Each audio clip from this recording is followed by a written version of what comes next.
If you've played Skyrim, you probably remember the Thalmor. It's no secret that they're pretty unpleasant. I mean, just look at those uniforms. No faction who dresses their soldiers that well could be anything other than evil. You probably know all about their persecution of Talos worshippers, their brutal treatment of prisoners, and their crimes in the Great War. And that's only the beginning. So what if I told you that all of this was just a step towards something far greater and far more terrifying? The Thalmor are playing a long game, one that stretches beyond politics, beyond war, beyond even the mortal plane itself. And if they succeed, it won't just be the Empire that suffers, it will be the world. Now, together, let's uncover the true story of the Thalmor, their origins, their rise to power, and the horrifying secret that lies at the heart of their grand design. To understand the Thalmor, we have to go back, way back. The Thalmor see the High Elves as the rightful heirs of Aldmeri, the lost ancestral homeland of elven kind. To them, High Elven culture is the pinnacle of civilization on Tamriel. And for most of history, the High Elves have been able to back up those claims.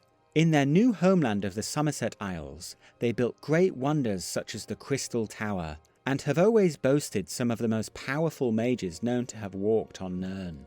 For most of their history, they have remained proudly independent. Though they did nominally pay tribute to Remen's empire in Cyrodiil, they were never truly integrated as a province.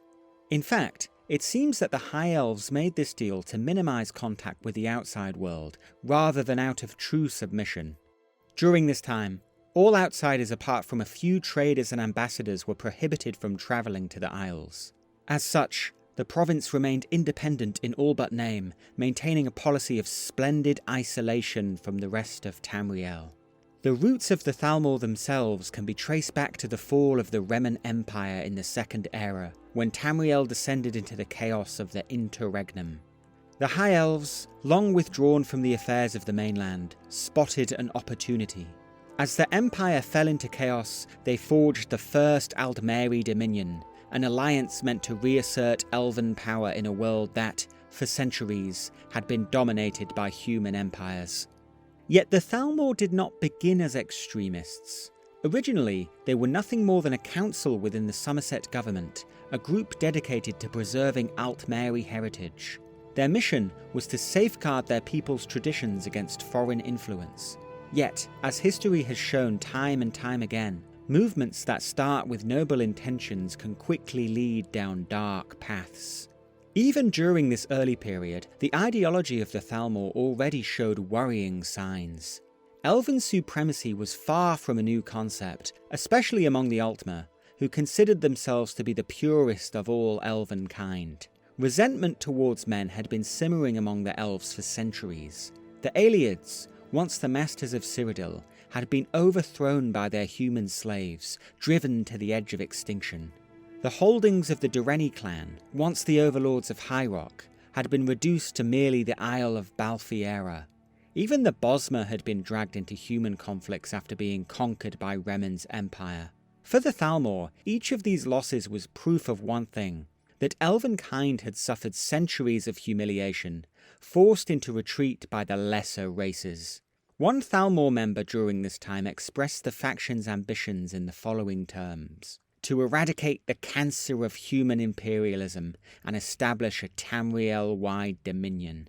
And though the first Aldmeri Dominion fought in the struggle over the mainland known as the Three Banners War, decisive victory remained elusive.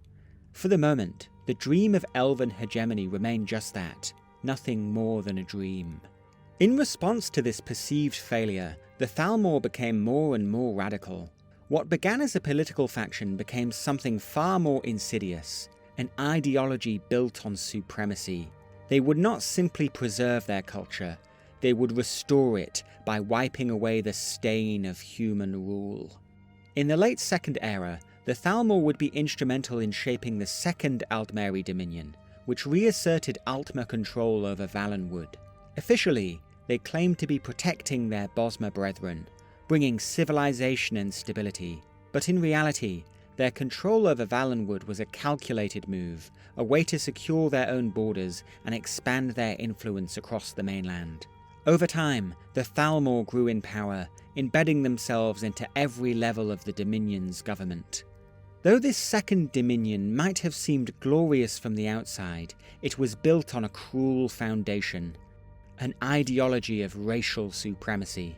The Pocket Guide to the Empire describes this in chilling terms. High Elves consider themselves to be the only perfect race. Over hundreds of generations, they have bred themselves into a racially pure line, and are now almost identical to one another in appearance. The theory that the High Elves do not reproduce as quickly or as often as humans is false. Rather, and to my horror, they kill 9 out of 10 babies born to them in their obsession for purity. Though the more grisly aspects of this account remain unverified, and we must remember that the author is writing from an imperial perspective, it is still undeniable that Elven supremacy was the cornerstone on which the Dominion was built, the foundation upon which the Thalmor's power rested. Yet, the Dominion would soon face the greatest challenge to its rule, the rise of Tiber Septim. As he forged the Third Empire of Cyrodiil, his armies swept across Tamriel, toppling kingdom after kingdom. The Dominion soon saw the writing on the wall. They could not ignore the ambitions of this new conqueror for long. Force had to be met with force, and the clash of civilizations began once more. At first, the war between the Dominion and the Empire seemed destined to end in stalemate. The Dominion's forces controlled the seas, keeping the southern waters of Tamriel firmly in Elven hands, and preventing any assault on Somerset. But on land, the momentum was with the Empire. Septim's armies pushed into Elven-controlled territory, challenging the Altmer's grip on Valenwood. But the Dominion held on, and for a time, it seemed the struggle would cool into a frozen conflict. But then came the New Midium. In Morrowind, Tiber Septim had signed a treaty with Vivec, known as the Armistice, folding the Dark Elf homeland into the Empire as an autonomous province.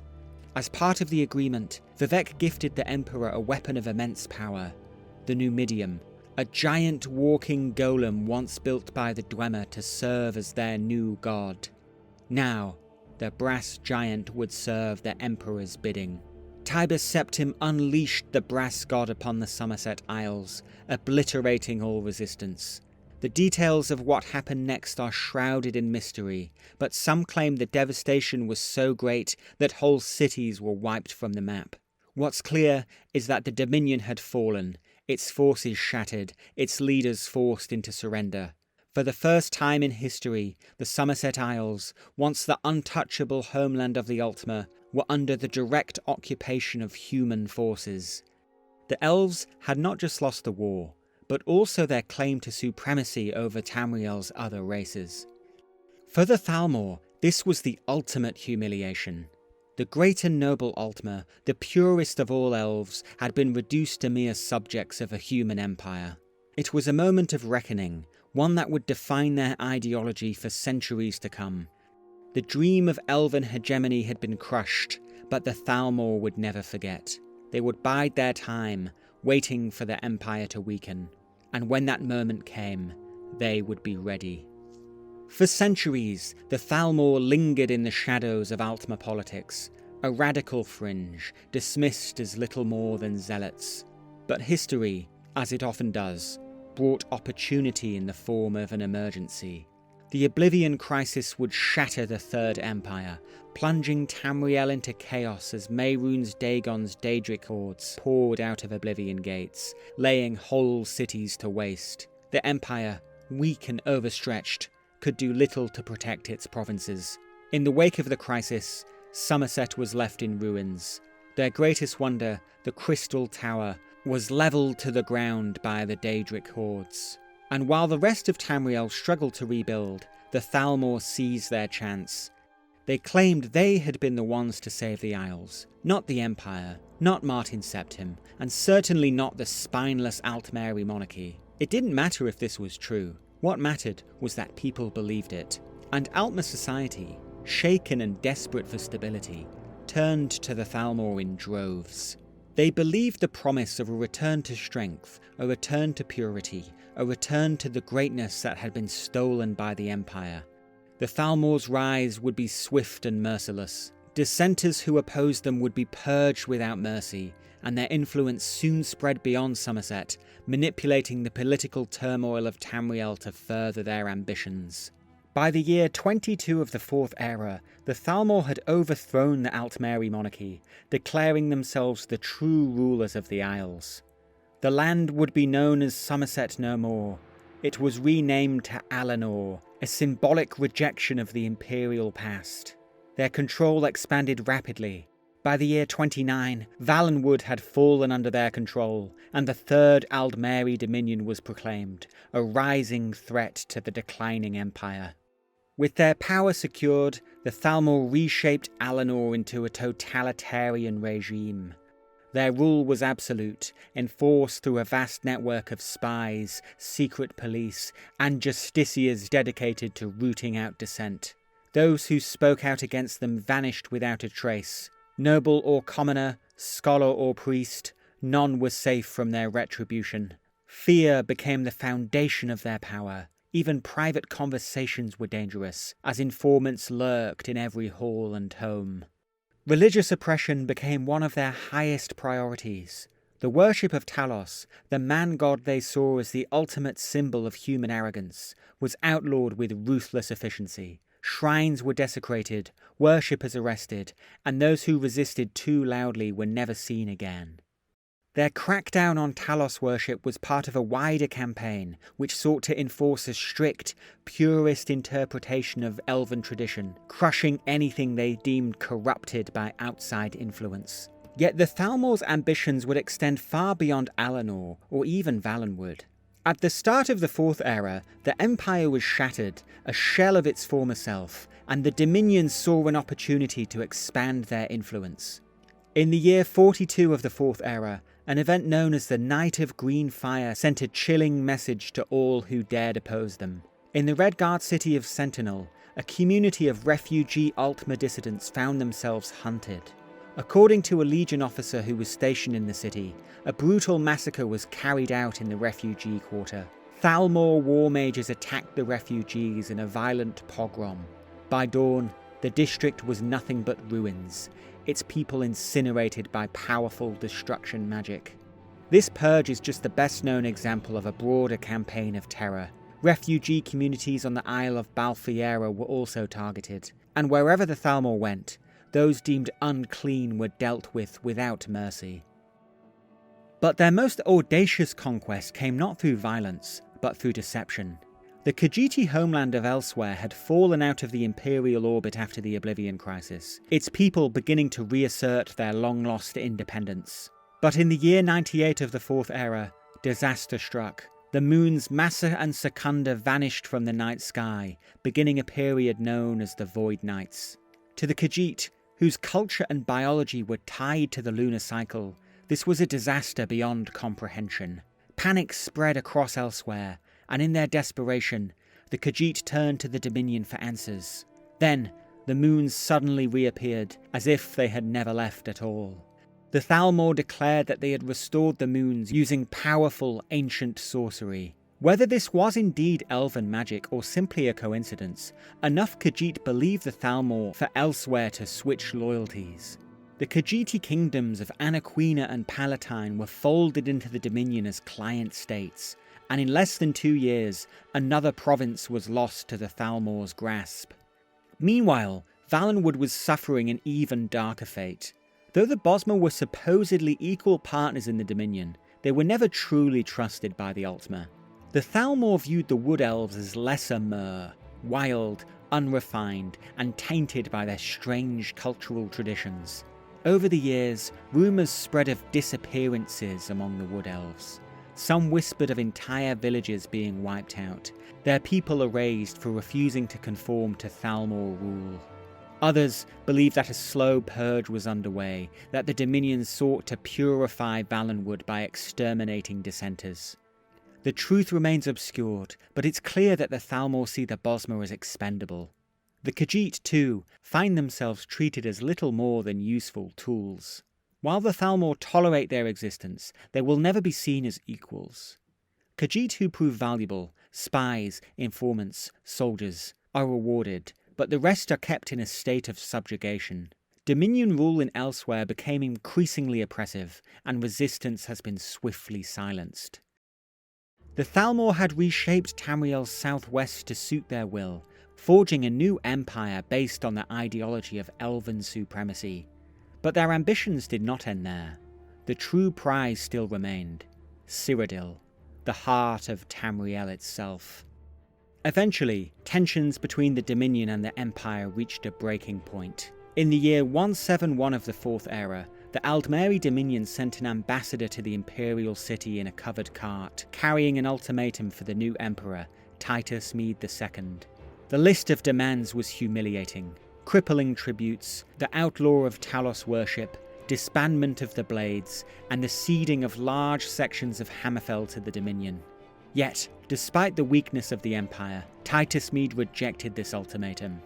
The Thalmor ambassador responded by overturning his cart, spilling the head of every Blades agent in Somerset and Valenwood across the floor. With this act, the Great War had begun, the largest and most brutal war Tamriel had seen for an age. For the Emperor, the rejection of these terms, especially the demand to forsake Talos, was not just a matter of pride. He knew that allowing foreign forces to dictate the very soul of the Empire would lead to its ruin.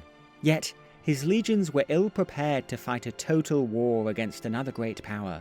As the Imperials scrambled to respond, the Thalmor swiftly executed their threat, launching a series of lightning strikes on Imperial territory. Under the command of Lord Narafine, Dominion forces surged into Cyrodiil from elsewhere, swiftly seizing Leowyn and besieging the city of Bravil. Meanwhile, Lady Aranellia spearheaded a simultaneous invasion of Hammerfell, where the disorganized resistance proved unable to stop the Dominion's advance.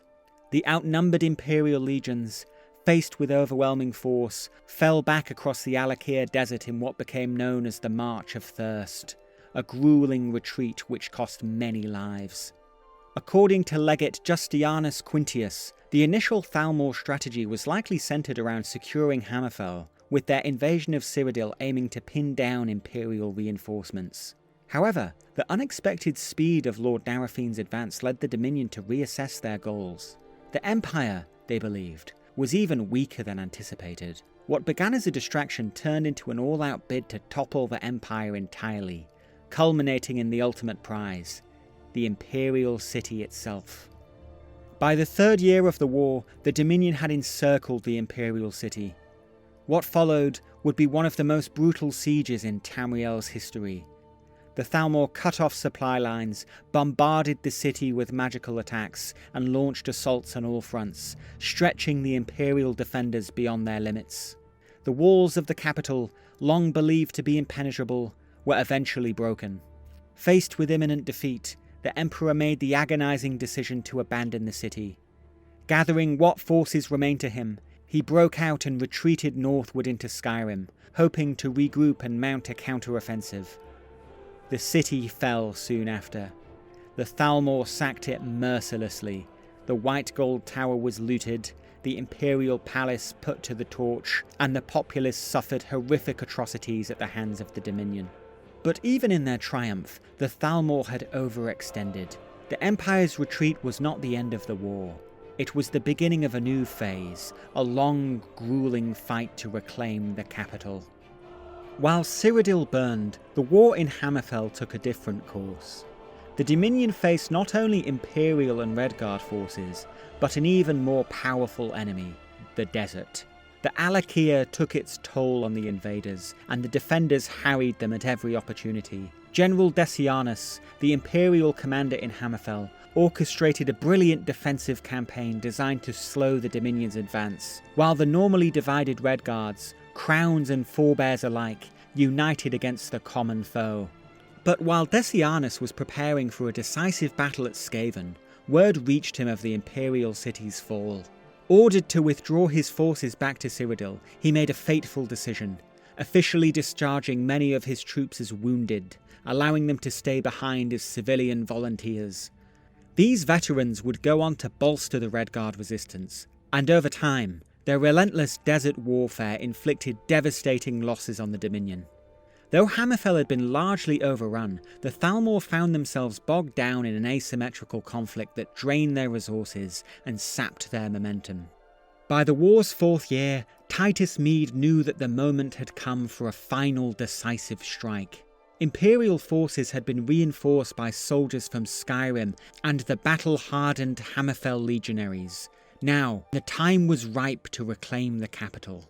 What followed was the Battle of the Red Ring, a climactic engagement that would determine the outcome of the war. The Empire's forces launched a coordinated assault on the Imperial city. With Titus Mede II wounded by an assassination attempt, a forgotten hero donned his armour, leading the charge in his stead.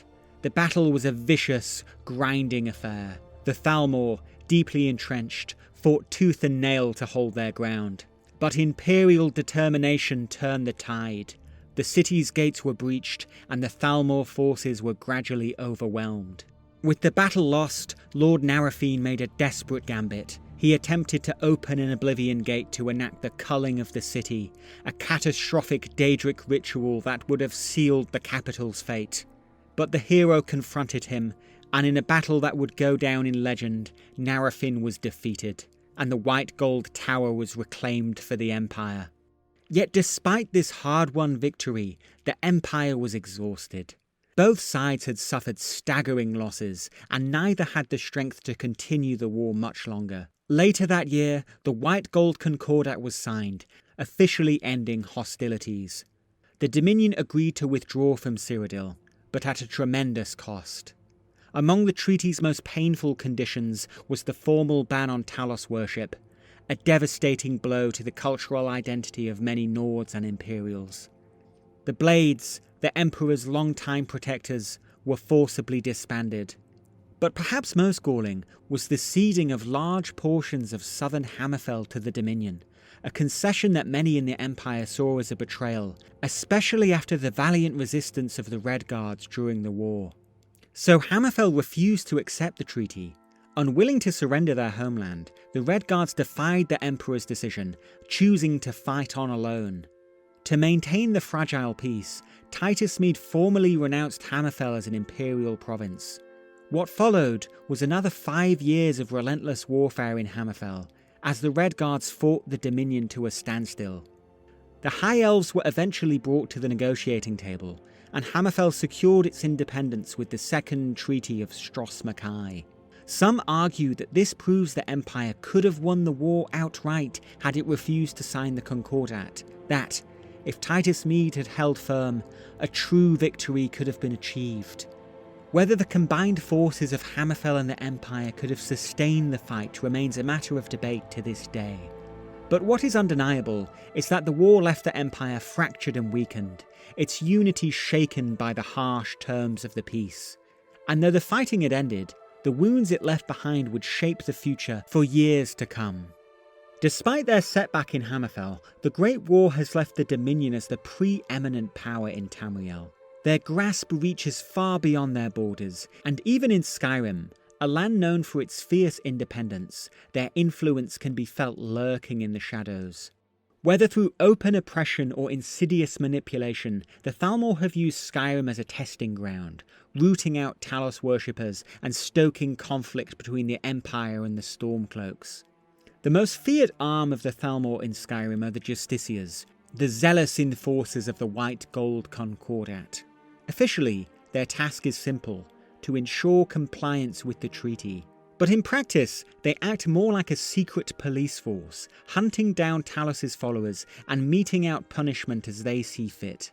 Victims disappear without a trace, and shrines are desecrated, their followers branded heretics and traitors. Some Nords resist openly, but many live in fear, knowing that to defy the Justiciars is to risk death, or worse.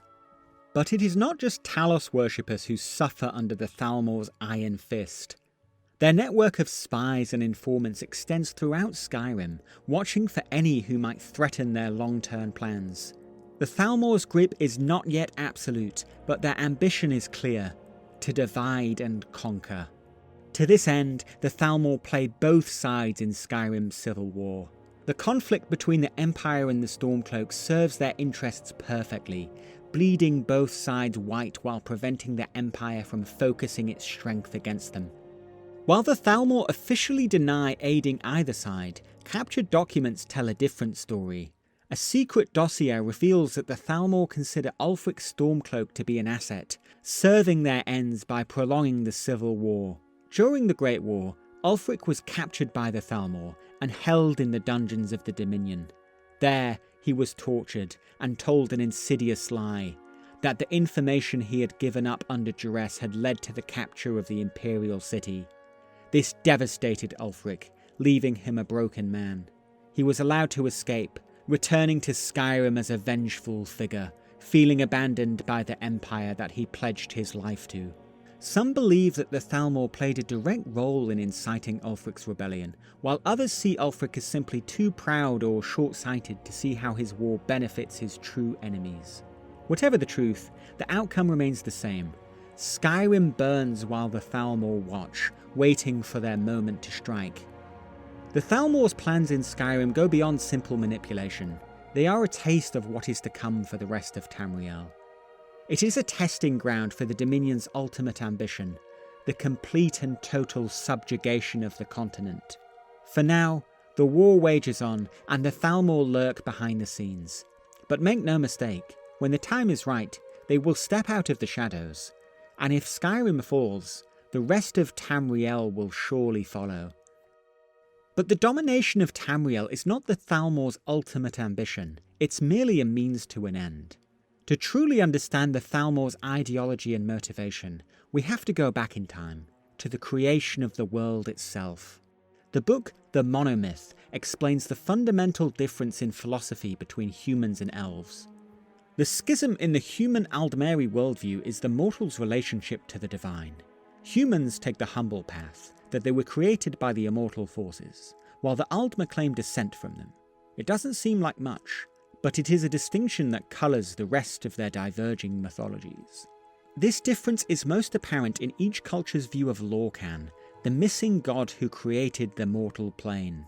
Men view him as their creator, their divine protector, but the elves view him as a trickster and a traitor who robbed them of their immortality. They view Lorcan's creation of the world as the original sin, and some believe that it must be undone so that they can reclaim their lost divinity. For the most fanatical Altmer, including the Thalmor, true freedom lies not in ruling the world, but in unmaking it altogether. To achieve this, they must first break the fundamental structures that hold Mundus together, the Towers. Throughout Tamriel stand 8 ancient and powerful structures, each known as a tower. We can imagine each as a spoke on the great wheel that keeps the world turning. Each tower is anchored by a stone, an object that channels metaphysical power to stabilize reality itself. The tower's theory suggests that these structures are not mere landmarks, but pillars supporting the very fabric of the world. If they fall, by their stones being destroyed or deactivated, the foundations of Mundus will weaken. If enough towers are lost, the entire world could collapse back into the primordial chaos from which it was formed. And if the Thalmor's true goal is to dismantle reality, they may already be dangerously close to achieving it. Over the course of Tamriel's history, several of the towers have already been deactivated. Let's now look at each of them in turn. The Crystal Tower was the wonder of the Somerset Isles, yet it was destroyed by Mehrunes Dagon's Daedric hordes during the Oblivion Crisis. Red Mountain is the great volcano found on Morrowind's island of Vardenfell. It was powered by the heart of Lorcan, which was destroyed by the Nerevarine at the end of the Third Era. The Brass Tower was the Numidium, the giant mechanical golem built by the Dwemer. It has been destroyed and rebuilt multiple times, but now lies in ruins after the events of the Warp in the west. The White Gold Tower lies in the heart of the Imperial City. According to the scholar Beradalmo, it was powered by the Amulet of Kings. Yet the Amulet of Kings was destroyed during the Oblivion Crisis, leaving the tower deactivated. Little is known about the Orichalk Tower in the Redguard's ancestral homeland of Yakuda. The entire continent sank beneath the sea long ago, presumably dragging the tower down along with it. This means that 5 of the towers are already depowered. Of the remaining 3, the status of one is uncertain. The green sap is a giant Grat oak found in the Bosmer homeland of Valenwood. While we don't know its status for certain, Valenwood is currently under control of the Thalmor, and so the tower lies at their mercy. That leaves only 2 towers which are functioning free from Thalmor control. The Adamantine Tower in Iliac Bay and the Snow Tower in Skyrim, also known as the Throat of the World. Suddenly, the Thalmor's interest in Skyrim becomes all the more insidious. If the Thalmor truly intend to deactivate the towers, the result would be nothing short of apocalyptic. With the towers destroyed, reality itself could unravel, allowing the Aldmeri to transcend the mortal plane and return to their supposed godhood. But there is one glaring flaw in this plan. Assuming it works, who's to say that the Aldmeri would survive this collapse? Would they ascend, or would they simply perish along with the rest of mortal kind?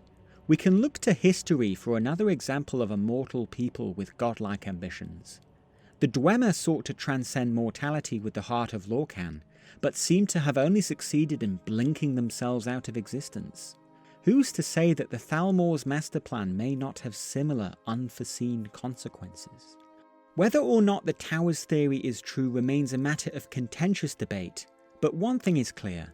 The Thalmor's ambitions will not stop with the physical domination of Tamriel, and their dream of reclaiming their lost immortality may very well bring about its destruction. The Thalmor are a rising threat, but there appears to be little left standing in their way. The Empire, once the dominant force on the continent, is a shadow of its former self. The Stormcloaks, even if victorious in Skyrim, would hardly be able to resist alone. Meanwhile, the Dominion tightens its grip, consolidating its power and preparing for the next stage of its plan. So the question remains, how can they be stopped? Many believe Tamriel is heading towards an inevitable conflict, what some call the Second Great War. It's clear that neither the Empire nor the Dominion consider their previous war truly over. The current peace is little more than an intermission, and both sides have been maneuvering for the next inevitable clash. However, given the current state of the Empire, it's unclear whether they have the strength to withstand another war. If the Thalmor's ultimate goal is to erase Talos, humanity, and even reality itself, then stopping them will require more than just military might. If the Elder Scrolls 6 takes place in Hammerfell, as we currently suspect, it could position the Redguards as the best hope against the Thalmor. Hammerfell has already proven its resilience when it rejected the White Gold Concordat and forced the Dominion to a standstill in Hammerfell. The Redguards remain one of the few people in Tamriel who have actually stood against the Thalmor and won. Could they be the ones to lead the charge against the Dominion in the coming war? And we must remember that Adamantia, one of the last 2 functioning towers, is located in Iliac Bay. If the Thalmor truly intend to deactivate it, they may need to go through Hammerfell first. As the Thalmor's plans unfold, Tamriel faces 3 potential outcomes. The first is a grim future, when, weakened beyond recovery, the Empire falls apart, leaving Tamriel fractured and vulnerable. Without unity, resistance against the Thalmor becomes impossible, and they spread their tyranny to every corner of the continent. The second future is even darker still. If the Thalmor truly intend to deactivate the towers, they may achieve their ultimate goal, unmaking the mortal world itself. If the towers' theory proves to be true, their manipulation of metaphysical forces could destroy reality as we know it. Yet, there is a third possibility. Something, or someone, rising to challenge the Thalmor, whether it be a resurgent empire, an alliance of free peoples, or even a lone hero. After all, the Elder Scrolls has repeatedly shown that even a single person can forever change the course of history. Whatever the future holds, one thing is certain: the Thalmor are far from finished. Their influence grows, their plans unfold, and their vision of Tamriel's future inches ever closer to reality. And whatever the future holds, one thing is inevitable: blood. Whoever wins, victory will not be earned without terrible sacrifice. For this coming war will be about more than just the Dominion or the Empire. It will be a battle for the very soul of Nirn itself, and if the Thalmor are not stopped, then perhaps, in the end, there will be nothing left to save. Thank you for watching. This channel has grown quickly over the last few months, and I'd like to thank everyone for tuning in. Feel free to leave a comment with your thoughts, and check out some of my other videos if you want to hear more Elder Scrolls lore. And if you like this video, please consider subscribing to the channel. And until next time, wealth beyond measure.